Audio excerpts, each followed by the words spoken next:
வயநாடு நிலச்சரிவில் சிக்கி காணாமல் போன தனது சொந்தங்களை முதியவர் ஒருவர் தேடி வருவது நெஞ்சை உலுக்க செய்திருக்கிறது.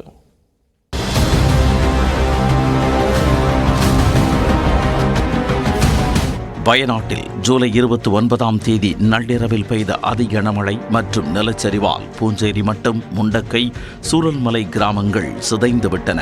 இதனால் குழந்தைகளை இழந்த பெற்றோர், பெற்றோரை இழந்த குழந்தைகள், குடும்ப உறுப்பினரை இழந்தவர்கள் என ஒவ்வொருவரும் தங்களது உறவுகள் எங்காவது ஒரு மூலையில் தப்பி பிழைத்திருக்க மாட்டார்களா என ஒரு வாரமாக தேடிக்கொண்டிருக்கின்றனர்.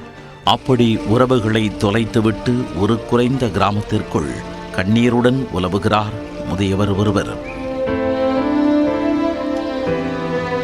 முண்டக்கை கிராமத்தில் மனைவி, மருமகள், பேர குழந்தைகளுடன் வசித்து வந்த முதியவர் கருப்பையா தற்போது அனைத்து உறவுகளையும் தொலைத்துவிட்டு அவர்கள் கிடைப்பார்களா என ஏக்கத்துடன் தேடி வருகிறார். முகாம்களில் அங்குலம் அங்குலமாக அலசியும் அவர்களை காண முடியாததால் மணல் மேடு போல மாறிப்போன தனது கிராமத்தில் எங்காவது கிடைப்பார்களா என தள்ளாத வயதிலும் தளராமல் தேடிக்கொண்டிருக்கிறார்.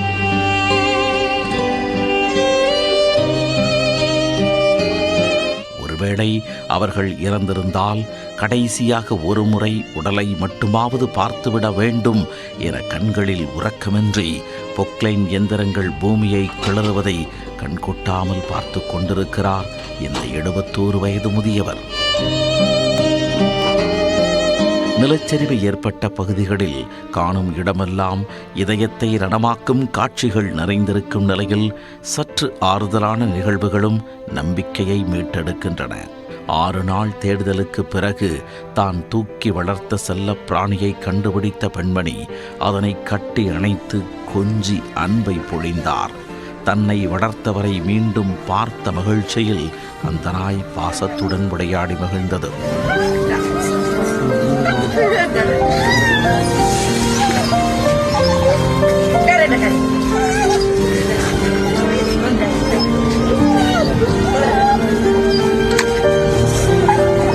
எவ்வளவு பிரச்சனைகளுக்கு மத்தியில் ஒரு பூ பூக்கத்தானே செய்கிறது என்பதைப் போல 6 நாட்களாக தவித்த இதயங்கள் சங்கமித்த இந்த நிகழ்வு பேரழிவில் இருந்து மேலும் நம்பிக்கை அளிக்கும் என்பதில் ஐயமில்லை.